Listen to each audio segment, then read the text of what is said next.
Los Angeles. It means even more for the Lakers. All that and so much more. NBA Today starts right now. And since this is Thanksgiving week, friends, why don't we begin our show with a three-time MVP feasting? Shanae Ogumke, Danny Green, Brian Windhorst. Let's head out to Memphis because the Joker, Shanae, has gone wild. He was taking shots like this even before they changed the rules. Yeah, and he's rewarded for it. That looks like a layup to him. Beautiful. He's like got the perfect arc for those types of shots. There's always a chance when he shoots it. He was very moved by making this, you can tell. It's like that Mike Breen call. Kawhi Leonard goes crazy. Same with Nikola Jokic there. Jamal Murray off to a good start here. Finds Nikola. He looks like you out there shooting, DG. A little better than me. I think I'm like 46 and 3. Well, you know what was the Most thing bigs here? don't shoot like that. This dime. Don't shade Oh, my God. I thought it was a turnover. Oh, you did, Wendy? Looked like an accident. Unreal. The Memphis Grizzlies bench had no idea what to think when they saw that. You know when you have the opposition looking like this? You know what happens, Malika? Your brain is in a blender in that moment. Like, how? Yeah, that's what we just saw here. Another Very insane excited. pass from Jokic. He has 17 points, 10 rebounds, 16 assists. The Nuggets get the win in this one. And for anyone keeping track, including the playoffs, Nikola Jokic leads all players in total assists all the way back since 2020. The Joker is averaging an NBA best 11.1 assists per game this season. That's on pace to set a career high for a second consecutive year. He's also the leader in total points scored since 2020. He's on pace to set a career high in points per game for a second straight season. He's making just over 2 threes a game on 43% shooting from downtown. And the Nuggets superstar, he also leads all players in rebounds per game and in steals, all since 2020. So yes, he is on pace to be the first player in NBA history to lead all players in points, in rebounds, in assists, in steals, and blocks for a single decade, Brian. I'm running out of ways to say this. Jokic is seemingly getting even better. I can just pay him a compliment by saying, this is an important game. They're missing 2 starters right now. Yep. Christian Brown and Aaron Gordon are out for an extended period. They're playing a road game. And he dominated by taking 9 shots. He took 9 shots in a game that his team scored 125 points on the road. Like, I can't really pay a greater compliment than that. And if you watch this game, he controlled the entire tempo of the game the entire time the Nuggets had the ball. It was another masterpiece. I feel like he's just getting bored out there and figuring out ways he can challenge himself. And each game you can see he's trying to be more efficient. He's like, I missed 2 shots. I'm making sure I don't miss any more. Shooting half-court heaves. But it's unbelievable because last year he didn't have this depth. He's having better plays. He's able to be more efficient and able to have fun. They're winning. And it's kind of a travesty that he didn't win MVP last year. I'm sure people think he doesn't care. I don't think he was happy about it. But the fact that he played unbelievable last year and didn't win it, I don't say his team is letting him down, but he's making sure that he's MVP this year. Well, none of us have words for what Jokic is doing on the floor, but I do have words for Jamal Murray. All-star. I know it's season 9 for him, but this is a career year. He's averaging 23 points per game. But I want you guys to look at the points and assists combined. Yeah. 371 points, 108 assists through 17 games throughout his career. This is the most combined. So he's being truly productive. Right now, when you combine Jokic and Murray, they are the highest assist duo combined for 17.4 assists, 4 more than any other duo. Wow. And the second highest scoring duo. That's a big So gap. when we talk about the best in basketball, pick and rolls, it's there in Denver or wherever they take that amazing circus on the road, because sometimes you look at Jokic, those passes, and it's like he's the ringleader of the NBA offensively. I checked in with the Denver Nuggets this morning, and there's just a trust that Jokic has always had. But when you see Jamal Murray, who's gotten historically off to slow starts these last couple of years, raising his level, Peyton Watson has been really, really good with Christian Brown and AG both out for extended periods of time here.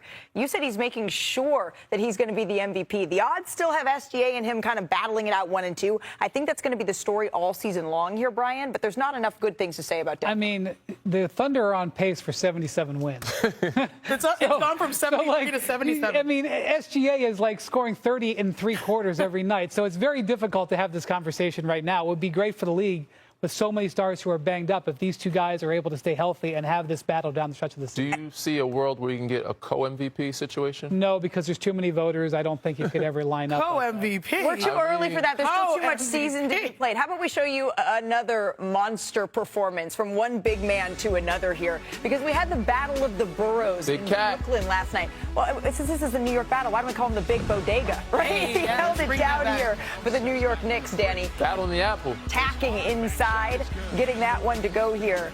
And then a minute later, Kolik finds Towns again. I love to see this. I'm sure Big Perk will be happy to see Karl-Anthony Towns in the post more. You can't hear him, Big Perk, all the way a couple. He said he doesn't away. want tiptoes. He wants some stomps. That's some grown man basketball is what Perk will be saying. The Nets, Brian, really didn't have an answer for Karl-Anthony Towns continuing to attack here. He's just bigger than all their guys. Noah Clowney had a great game in this one, but Carl was just dominant and sort of canceled him out. And then here, one more time, Karl-Anthony Towns gets it at the top. Big. Best shooting big in the game. Self-proclaimed best shooting big man in the league. Mikal Bridges kicking it back out. Towns, he finishes with 37 points, 12 rebounds. They get the win. Here's Cat after his big night. I still feel youthful as hell, so I feel, I get to the rim, I think I could always jump still super high and stuff. But experience has taught me just, how to get to my spots with less work. Not having to be so flashy, especially growing up in the hoop mixtape era. Just, keeping it simple, keeping the game as simple as possible. 1-2 dribble, get to the paint, make a right-hand layup, make a left-hand layup. Sometimes you take what I call talent shots. You're a step left floater, but, just keeping the game as simple as possible.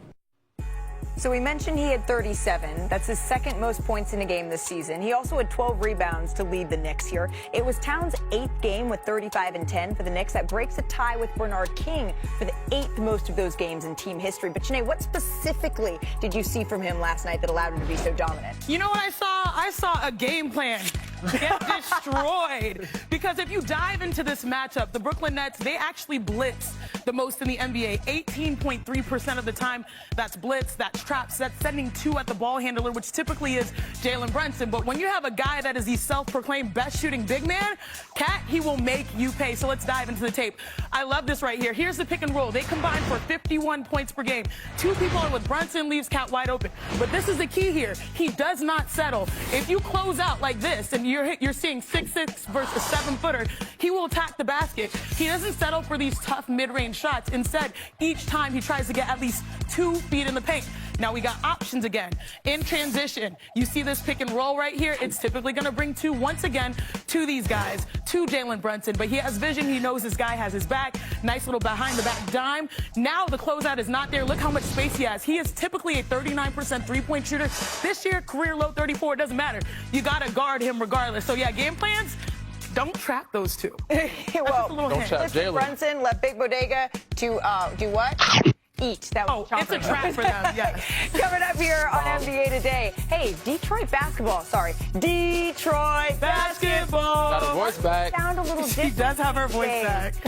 Davey Bickerstaff is stopping by, joining us next. Plus, a crosstown rivalry with real cup stakes attached here. The Lakers win and they're in. We have status updates for you on who's in and who's out for this game. We also have the latest after Chauncey Billups' arraignment yesterday. New details on what this is our only show of the week, and there's a lot to discuss. So we thought in the theme of Thanksgiving, we would pass the plate. Get it? Around the basketball world. First course, wings. Well, the Dallas Wings. We're going to head to the W. That's where Dallas won the draft lottery. Shanae, who should they take with the #1 pick? Look, with the #1 pick still being up for grab, that situation being fluid, one thing that translates in the WNBA is shooting. I would not be surprised if AZ Bud is the #1 pick. She's someone that's leading them in scoring so far and has had multiple games with multiple threes, so she's a shooter, and that's good. They should shoot their shot at that. One of the best, if not the best shooter in the draft, right? And sticking with Dallas, they did face the Heat last night. That is where Tyler Hero scored 24 in his season debut. We've wondered, Brian, how Heat look with their no pick-and-roll offense. What are the early returns? He looked great going to the basket. He had his mid-range game going really well, 24 points in his first game. He joked that he wanted some pick and rolls, but that's not part of their offense. But the story of this game, they won on a night when they shot 5 of 27 from 3. They played defense. And Khalil Ware, he was excellent for them as well. All right, moving on to Sacramento. Anthony Edwards, 43.7 rebounds. But the Kings, they lit the beam. They beat the Timberwolves in overtime after not leading at all in regulation. Danny, I'm a little concerned about the T-Wolves. Are you? I'm very concerned. This is a bad loss. They had another bad loss the other night against Phoenix. They let them come back. But to lose to the Sacramento Kings, who lost to Memphis Grizzlies about John Morant by 40 points, this is a really bad one. They need a point guard. Ant has too much weight on his shoulders. Being point guard and scoring, they need to find somebody to keep a steady diet to set the table. Janae, can I do it? Yes, From please. Oakland to Sacktown, Hey. the Bay Area, Okay. and back down. Well, Steph Curry sported a pair of Nike Sabrina 3s with Sabrina Ionescu in attendance. He led the Warriors 31 points in Golden State's win over Utah. He's been rocking the Shaqs. He's been rocking the Jordans, and now the Nikes. Janae, what do you think of the sneaker rotation? Oh, I like it. Versatility, and I know everyone, like, anytime he comes home, that door is full of shoes. People want him to pick him. So, yeah, absolutely. We're waiting for the decision here, Steph. All right, do it with me here. Now to some Detroit basketball. The Nasty Boys. That's where the bad boys. They're the Nasty Pistons. Boys, right? Aren't they Nasty Boys? Firing on all cylinders here. Well, this is nasty. Their ability to create once again. my God. Put them on Man. light. City? Third quarter here, the Pistons up. Whoa. Man-child. That's the guy you were talking about, right? Other than Luka, best big guard in the NBA right there. Fourth quarter Yeah, here, well, Cade SGA could be another one. He's not that big. You know what I mean? Like, this is like. Says you. gets that one to go. You're right, that's true. And then in the fourth quarter here, Good pass. nice little drop off inside. Streaking. And then it's a 2-point game, the final seconds Oh, here. my God. This is why he's so dangerous, This because is he good go defense. outside, he go Where's that inside. Great He all defense. What are you going to do Is about it? it? Send the hell. Big And guard. all Well, of a sudden, I can't help you on Big that. guard. the Pistons extend their winning streak to 13 games. That ties the team's longest streak in franchise history. And what a difference 2 years make, because on November 24th, 2023, the Pistons lost at the Pacers for their 13th straight loss. And now Detroit would go on to lose an NBA record-tying 28 straight games. And then exactly 2 years later, the Pistons win at the Pacers again, their 13th straight, tying the longest winning streak in franchise history. Here's Cade Cunningham on his streaking Pistons. Means a lot. Means a lot, man. Came a long way, been working. It's a cool mark for sure. So we'll keep on stacking. Don't like how this one came, but, it adds more fuel to the fire. Now joining NBA Today is the head coach of the Detroit Pistons, JB Bickerstaff. JB, congratulations, and thank you so much for stopping by. Thank you. Appreciate it. Happy to be here with you guys. You're in the midst of a heck of a run, my friend. You weren't at the helm when your guys lost those 13 straight 2 years ago, but they've told me about how much that's fueled them. We hear them still talk about it. How much do you guys discuss it as maybe a motivating factor? You know what? We don't talk about it anymore, as a group. One of the first things that we did when we got here was we said, for all of us, myself included, no matter where we came from before, no matter what happened to us before, it wasn't going to impact us moving forward. But what I think it did do is it galvanized the group. When you go through something like that, you find a bond and a togetherness. And I think, we're being able to reap the benefits of that because you see how connected they are, you see how tight they are, and you see they don't want to disappoint each other, and they don't let anybody mess with each other either. No pressure, Coach, but the last time this franchise was on a run like this, it was in 2004. And you know where I'm going with this. That team won a title. How do you instill that kind of belief that that's possible to do it again? I mean, it's in them. Just the makeup of this team and the character. There's no fear. Every night we step on the floor, the guys feel like they can compete hard enough to make it tough in the fourth quarter. And we feel like in the fourth quarter with the pieces we have and our ability to defend, we can compete and give ourselves a chance and beat anybody. So we just need to make sure that we pay attention and stay in the moment. We're not looking too far down the road. We're trying to hold ourselves to a standard. And we play Detroit Pistons basketball every night. And if we do that, like I said, it's going to be a dogfight. And we believe we'll have a chance at the end. And it's a dogfight that we certainly enjoy watching. I want to ask you about Cade Cunningham because he came up big for you late again last night. But how has he evolved on the court and off of it as a leader this season? I guess, he's really playing the game in total. He understands how to get his teammates involved early and give them confidence. And then what he's doing in the fourth quarter, is just amazing. His ability to make plays, whether it's blocking shots, scoring points, finding the assist in the fourth quarter, has just been amazing, to say the least. But I'll continue to say this about Cade, and this is the highest level of compliment that I can give him is, as a person and a player, he has the ability to grow and be great without taking food off of anybody else's plate. And, a lot of guys, in order for them to be the guy, they take away from their teammates. And this guy just continues to grow and continues to make his teammates better and loves it. He enjoys watching his teammates thrive and be a better basketball player and a better basketball team. That is a heck of a compliment, and also fitting for the week, sticking with the food theme and Thanksgiving. When you talk about sharing and making sure that everybody eats with this Detroit system here, you've had guys in and out of the lineup. We chatted about this a little bit before you came on air. What's your philosophy now that you're whole, that you're healthy, about making sure everybody has their minutes and their touches? How are you managing that? What does the rotation look like? Well, we've been playing 12 guys. The first game, we had everybody back. We actually played 13 guys in the first half.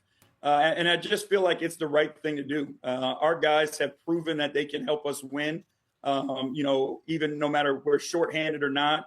They play to our identity. They play together. They're scrappy. They want to fight. They want to make it ugly and messy. And that's the identity of our team. And we believe we have that from top to bottom. So, it looks a little bit different. We play shorter minutes so guys can play harder, but they also know that when they get subbed out, there's somebody right behind them who can come in and do the same thing and impact the game at a high level. So, we're hopeful that over an 82-game season that our depth will give us advantage on tough stretches, 3 and 4, back-to-back, those types of things. Like we have guys that we can throw out there and lessen the burden on everyone. And that toughness identity, it really is up and down the roster. And I know, Coach, you're here to talk about your team. But earlier this season, you and your dad, you became the first father-son duo to each win 300 games as a head coach in NBA history. I imagine that is incredibly special. What's it like growing up as the son of an NBA head coach and reaching this milestone? It's awesome. The experiences that I was able to have, as a kid growing up, were second to none. The places we were able to go, the people I was able to meet, it was just unbelievable. Like you looked at NBA players like they were your family, while other people looked up to them as superstars. Like, I looked at guys like Dale Ellis and Xavier McDaniel and Sean Kemp and these guys as brother figures to me and part of our family. So, it was a great experience for us. It also helped me learn the game of basketball in a different way. But to be able to follow in my dad's footsteps, who I admire more than, anyone, it just means a lot to me. He's the guy who I model myself after, the way that I coach, the way that I interact with guys, the relationships that I try to build. It's all because, I was able to watch him close and see how he treated people. And that's why, I do the things that I do. And again, to be the first of anything is huge, like I said, because it's him and the doors that he opened for so many people, it makes it even that much more special. That's a heck of a role model to have. Congratulations on that accomplishment, Coach. Before we let you go here, JB, I've read you did an interview a couple years ago. You said you're a big movie person, like my friend Shanae over here. Oh, yeah. So if there's a movie that this Detroit Pistons team reminds you of. So easy. What movie are we going? You got a movie in mind, Janae? Bad Boys, but they say the Bad Boys. What do we got, Coach? Yeah, well, it's funny. We were actually talking about that we are now Bad Boys 5. If they made a movie, that's who we would be. So it's funny that you bring that up. And if they want to make the movie, they can come make it. And I guarantee people come and check us out. I love it. I love it. JB, thank you so very much. And best of luck on the quest for number 14. I know you guys are far from finished. Thank you so much for spending the time. Hey, coming up here on NBA Today, we got to get to the Lake Show versus the Clip Show. The Clip Slow. We're going to tell you the major Cup implications as the Lakers try to become the first team to repeat as Cup champs. And led by Brandon Ingram, the Raptors, they have been devouring the competition. A former member of their pack is going to explain their strategy. Plus, after Chris Paul announced that this will be his last season, we're going to rank the top 3 plays of his career and stun you with some jaw droppers from the point god. PP3. I like that. Bad Boys 5. Now to a developing story. Hall of Famer Chauncey Billups was arraigned in a federal court in New York City on money laundering, conspiracy, and wire fraud conspiracy charges on Monday afternoon. Now, both charges, they carry a maximum punishment of 20 years in prison. Billups pleaded not guilty to the charges that slated he profited from rigged poker games involving several mafia figures and at least one former NBA player. So our senior reporter, Ramona Shelburne, was at the arraignment and joins us now. Ramona, you were there. What did you see? Well, you saw in those shots of him entering the courthouse and him exiting the courthouse. That's his wife and his oldest daughter, Sydney, there. And they had to sign the bail document that he posted. And in court, the judge said to his lawyer, do they know what they're getting themselves into? And the lawyer said, yeah, we've talked about it, and they can just show their hands. And the judge said, no, I'm going to read it to them. And so they had to get up in the middle of court and be sworn in and asked questions in court. And I just was struck by how that must have felt as a father and as a husband for your wife and daughter to have to sign these bail documents.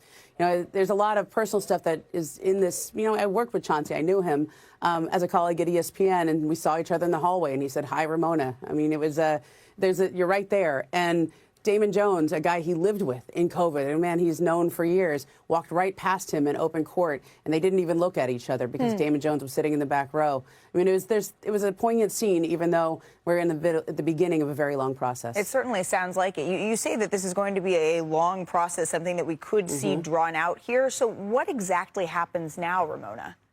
Yeah, the next 3 to 4 months, all the lawyers are going to be sent the discovery in this case. And the prosecutor said in open court they have 1 terabyte of data to share with them. That's phone records, that's bank records, that's text messages, everything that's been seized off of everyone's phones when they were arrested. And so the next conference in this case is not until March 4th. And that's when all 31 defendants are going to appear again as part of a status conference. And one of the lawyers in the case said to the judge, you know, with 1 terabyte of data, I know this case could take years. And the judge said, just so everyone is clear, and he looked at all the defense attorneys and the prosecutors, my intention is not for this case to take years. My intention is to start by September of next year. Okay, so September of next year is when the judge is looking to begin here. I want to bring in our senior NBA insider, Brian Windhorst, as well.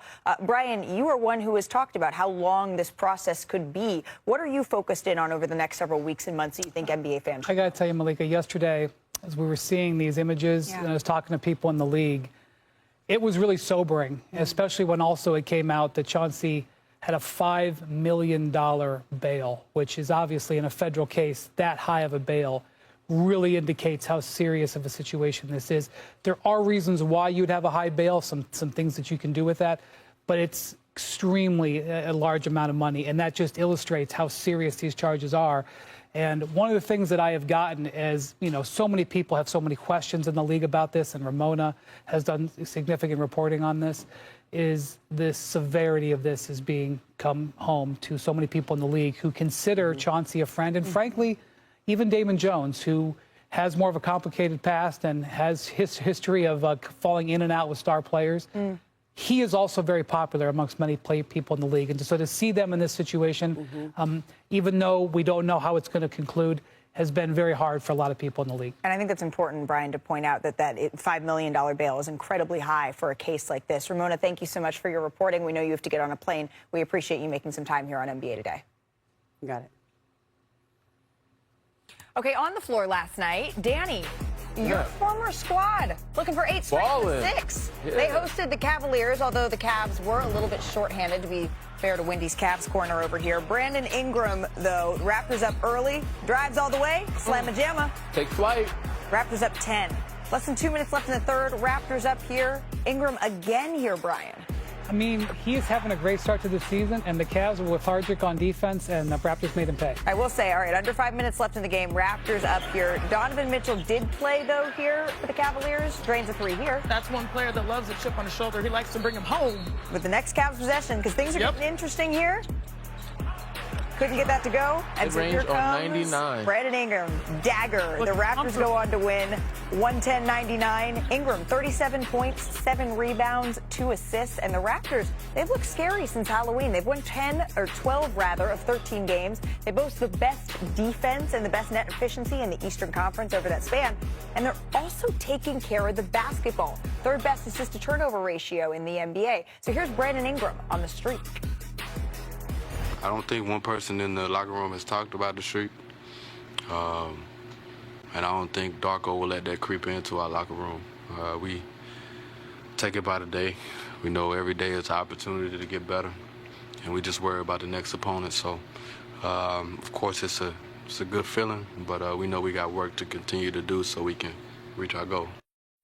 Well, I appreciate the focus there from Brandon Ingram. But, Danny, did you bring your ring today? You won one with Toronto. I didn't bring it today, but I did one in Toronto. They're looking really good right now. They look great. And I know that Brandon wants to focus on what's coming next, but let's focus on how they've won 10 of their last 13. Yes. 12 of their last 13. Obviously, they've been playing really hard, but offensively, they jumped from 26 to 6 from last year. It's a big jump. And defensively, they also up their pressure. They're 4th in deflections in the league and 3rd in defensive, like full court pressure. So they've done that. They're just playing really hard and setting the tone. But it also starts offensively. There's no RJ Barrett tonight, so focus is Brandon Ingram.